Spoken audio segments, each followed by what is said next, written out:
Kaya pala tinawag tong isa sa pinaka-delikadong lugar dito sa Camarines Norte kasi ganito yung daan.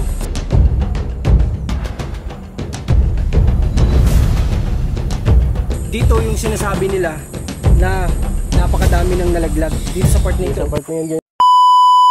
Yan, good afternoon at ngayong araw dito kami ngayon sa isang barangay dito sa Panganiban na. So, pasukin namin ito isang lugar na to kasi hindi pa namin ito napupuntahan.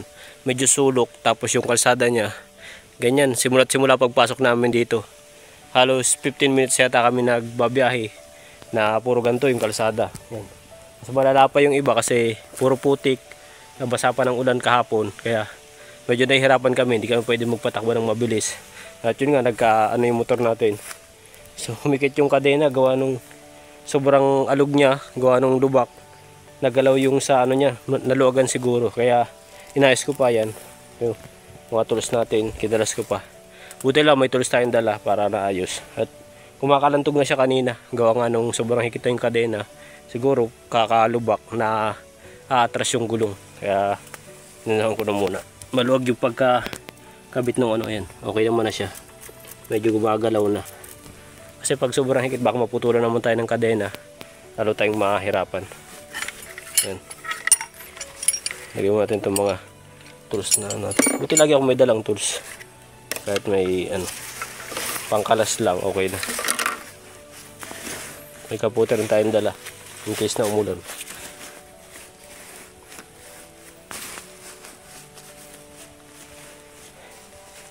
Yung mainit lang ngayon pero yung ulan kasi kahapon hanggang ngayon basa pa rin yung kalsada kaya ganito pumalusak yung puro kapit na nga yung gulong natin ng putik.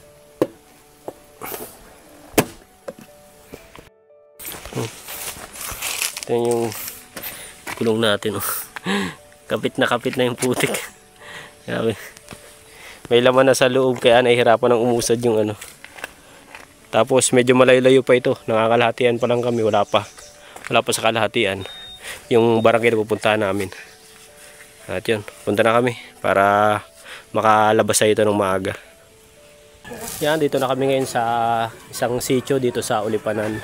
At sitio lang pala ito. Ang pinakang barangay niya is yung dahikan doon sa unahan pa. Yung daan doon sa kabila. So yan, dito kami ngayon at papalipad lang si Marcos ng drone para makita nyo rin yung location dito, kung ano yung lugar dito na dito sa mismong na ito, sa may sitio na ito ng Ulipanan, kung gaano kalawak din dito, kung ano yung mga pwedeng makita dito. Oo, kala nanay doon nasa likod yung dinadayo din. Yan yung dito, tabing dagat na. Tapos may mga isla doon. Yun, may maliit doon isa.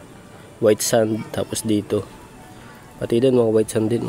Hindi lang halos kita sa camera natin. Pero yan, kita nyo naman, namumuti siya. Yan, white sand dyan. Yung isang yan.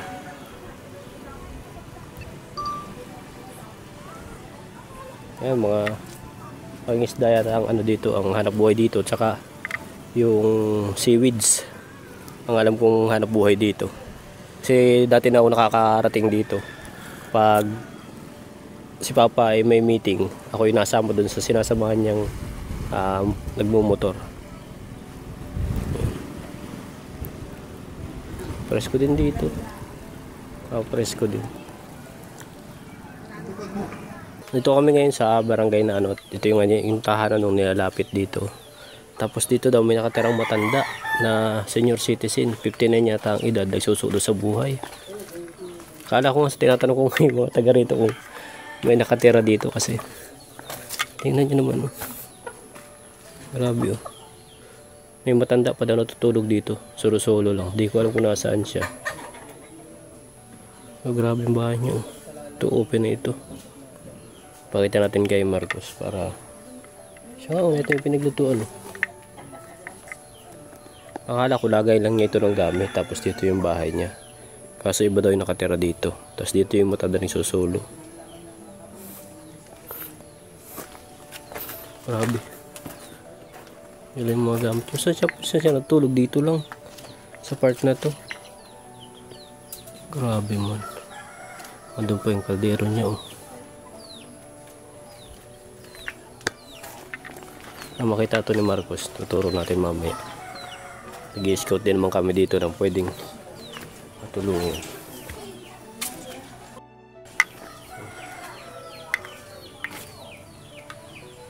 Ano na lang to, parang binigay lang yung plywood. Tapos sira-sira na ito. Malalaglag mo. Parang nakatali na lang ng pako.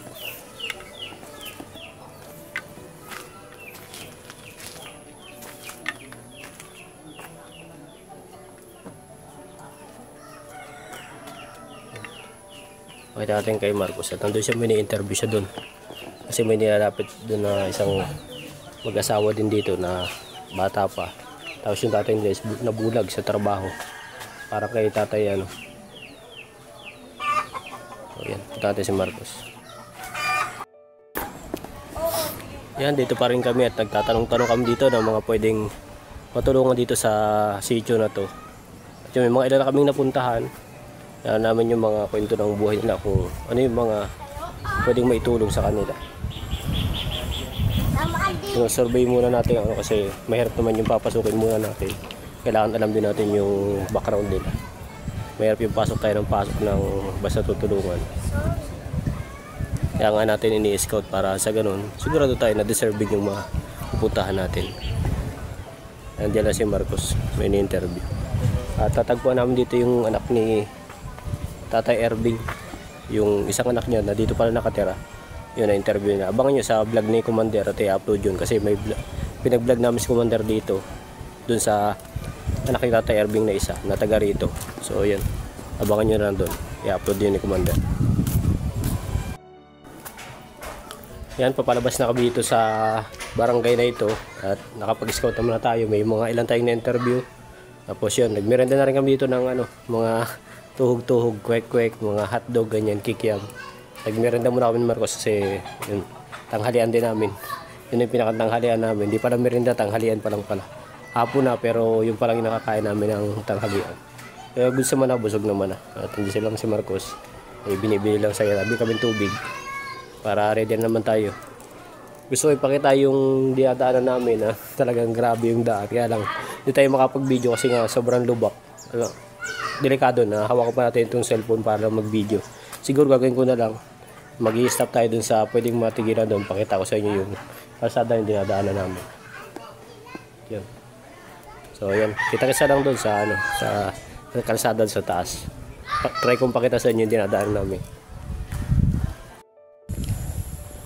Yan, tigil muna kami sa taas kasi hirap na yung motor. Grabe yung ahonin na namin. Sobrang ano, ang hirap. Napakadelikado nitong daan na to. Buti na lang yung mga taga rito. Ang lakas ng lubag. Uli-uli ito siguro. Mga sanay na sila. Alam na nila kung saan patadaanan yung motor. Pero katulad na yung mga baguhan lang dito. Hindi namin alam kung saan patadaanan yung motor kasi kabi-kabila yung lalim ng dinadaanan. Tapos sobrang bato. Lalaki ng bato. Tingnan nyo naman kung gaano ka ano. Yan, mga ganyan. Mga dinadaanan dito. Tapos ganito yung graba. Sa unahan, puro ganito yung malalim na ganyan. Sobrang hirap. Hindi namin kung saan padadaanan yung gulong. Yung kakalansing na yung motor ko. Gawa kita dun sa kanina, muntik na dun. Sa ano, may nadaan na kumataas sa bato, tumama yung gulong. Umangat dun sa ano. Kaya, di ko alam. Check ko na lang mamaya, may lumuwag dun sa ano nung gulong. Check natin mamaya dun. Parang wala na ito pinagkaiba sa ano? Sa Yung may mga coral reefs sa dagat.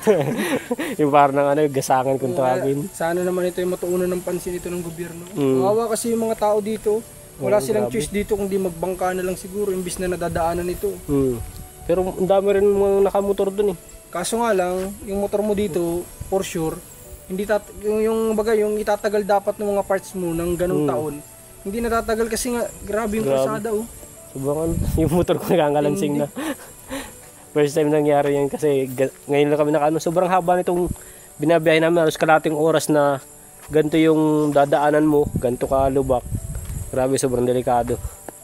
So yan, abanti na tayo sa unahan. Sabi nga ng mga tao, isa ito dito sa Camarines Norte sa pinakadelikadong daan. Maging noon pa, mas delikado noon kumpara sa ngayon. Pero ngayon delikado pa rin to kasi nga punong-puno ng bato. Tapos diba? Pag ganito pang nag-ulan, sa totoo lang, sabi nung ano, dami na aksidente dito. Dami na aksidente dito. sa daan na ito, simula pa noon. Grabe naman kasi yan. Ano, kapit na kapit. Pag gantong naulan, kapit yung putik. Kita nyo naman yung gulong natin kanina, kung gaano kapit yung putik. Hanggang ngayon, buti ka kahit paano mainit. Natuyo na siguro pagbalik namin at medyo matagal na kami doon sa barangay doon. Medyo natagalan na kami kaya natuyo-tuyo na yung kalsada. So, ayan. Check natin sa una-unahan. Palabas na rin naman kami. Nasa kalahatian pa lang kami nitong daan na to. Naging tulong kami para magpahinga yung motor kasi grabe yung ahonin talaga, sobrang taas. Sobrang taas. Ito nyo naman po dyan sa ano, yung baba niyan, dagat na. Baba pa. So yan. Tara. Punta na po muna kami doon.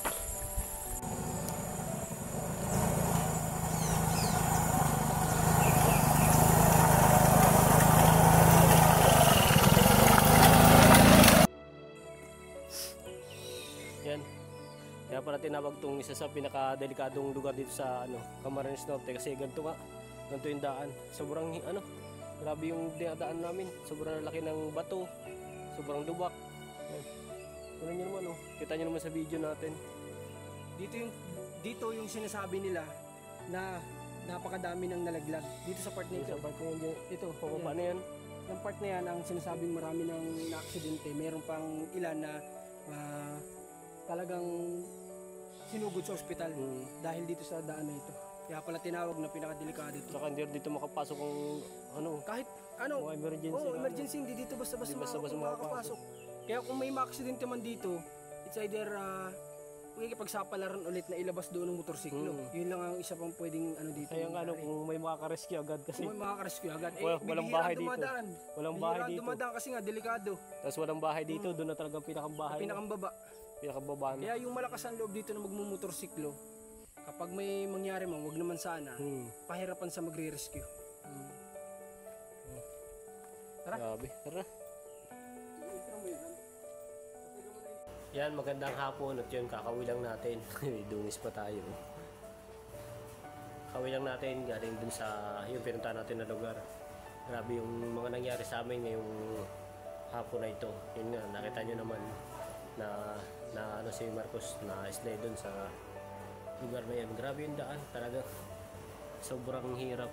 Nakakaawa yung mga taong, mga taga ron, yung mga service dun kasi ganun araw-araw yung dinadaan silang daan na sobrang hirap. Alam mo yun, parang hindi talaga siya daanan na. Buti na lang nga lang, sabi pasalamat sila kasi natambakan pa rin kahit paano ng graba. Kumbaga mas maayos ngayon kumpara dati. Paano pala kung dati tayo nakadaan doon, mas mahirap. Kaya yun, nagano lang muna kami ito. Tawa na Diyos mo, nakalabas naman kami ng ano, kaya lang yung nga nangyari kay Marcos. Panoorin nyo sa vlog niya, nasa ano niya yun, papasok ko sa kanya itong video natin kasi ako binidyo ko siya nung nangyari na yun. Nagulat nga ako kasi may narinig ako parang biglang birit ng motor.